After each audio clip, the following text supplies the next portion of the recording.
So we've all heard about the terrifying headlines of the housing market's going to crash and we're in a bubble and the recession's coming, all these things. And it can kind of be a little challenging even for us as real estate agents to decipher what's true, what's not true, what should we be expecting, how should we be advising people, all these things. So we're going to talk about everything that you've seen in the market and what to expect in this video today. We're going to start off with the buzz-worthy headlines of the mortgage rates. What do those look like and what to expect? So we've all heard that the feds are planning on dropping the interest rates by like 6 times this year. They've already started decreasing them and we can expect them to drop a few more times this year, probably to follow the cyclical pattern of real estate, if I had to guess.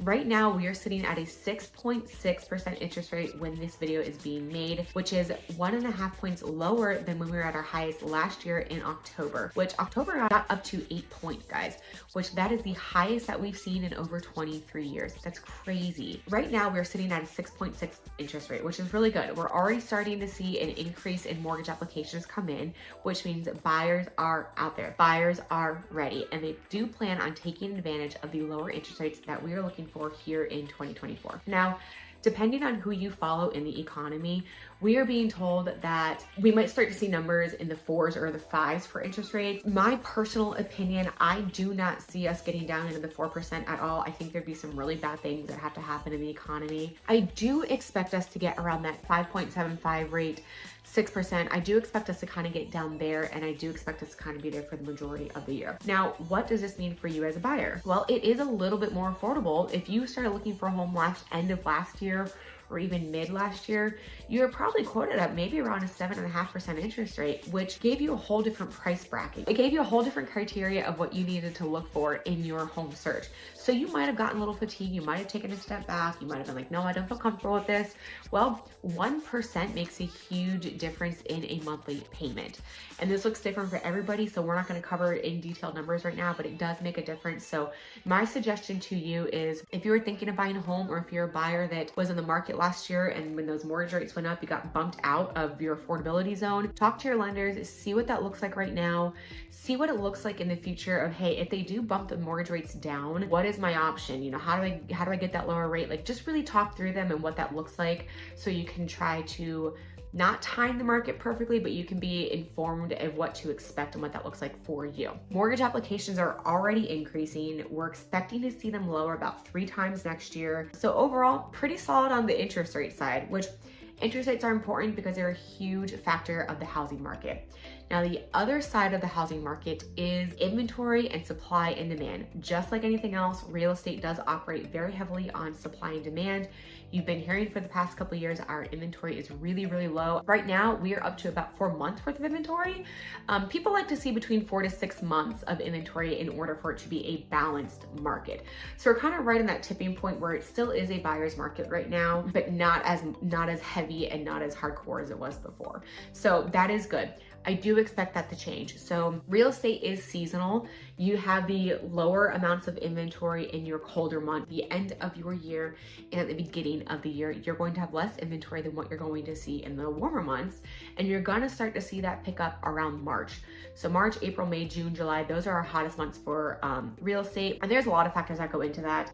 Family vacations, a lot of schooling. You know, people like to move in the summer when their kids are not in school to get them prepared and set up in their new school for the new school year. Weather's a huge component of it. You'll notice on a weekend basis, if one weekend is rainy and cold and the next weekend is warm and sunny, there's gonna be people out looking for houses. So there's a few different factors that go into it, but every single year, one thing that stays consistent regardless of what's going on with rates, real estate is seasonal like many other things. So we do have a cycle here. So what I expect is inventory will increase because it always does. With that being said, I do expect that inventory to increase at about the same time that the interest rates are going to decrease. There's a reason for this, guys. They're gonna do it hand in hand. That's going to drive the demand. So inventory is going to be up. We're going to have more houses.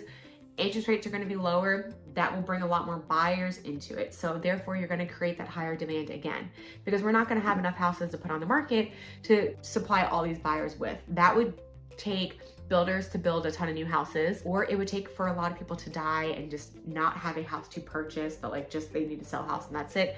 And neither one of those options are happening right now. Builders can't keep up with the demand right now. So there is still a heavy buyer demand that is needed. Also, I do see a higher level of demand because a lot of those buyers that were waiting on the sidelines for interest rates to drop those interest rates have dropped and now they're coming to fruition. Also, a lot of people that moved here in 2022, 2023 were renting because they weren't sure where to buy or they couldn't afford something at that point. So now they too are in the market.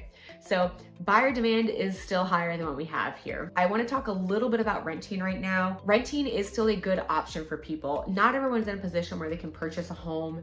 And you know, oftentimes you hear that don't rent, you should purchase something, that way you're making an investment. And I get it, I understand it. However, renting doesn't always work. The average rent right now in Charlotte for a 1-bedroom is sitting right at that $1,570 mark, which I don't know of a house payment or a house that you can get in Charlotte and get that $1,570 mark, unless if you're putting a substantial down payment down, which not everybody has an option as. So renting is still an option. Developers are doing a really good job of building apartment buildings here to keep up with the influx of people that are moving here. With that being said, our MLS does expect more transactions to happen this year. Our MLS is predicting 4.6 million transactions, which is a bit higher than our 4.1 last year, but still a bit lower of the 5 million and the 6.1 million that happened back in 2022 and 2023. So overall, in a nutshell, rates are going to decrease. In my opinion, they're going to stay around that high 5s, low 6s, which is still huge compared to 7 or 8%. Buyer demand is still really high, and we simply don't have the houses. We just don't have the houses to create them and create houses for all the people that are moving here. Charlotte's job economy is still really, really strong here.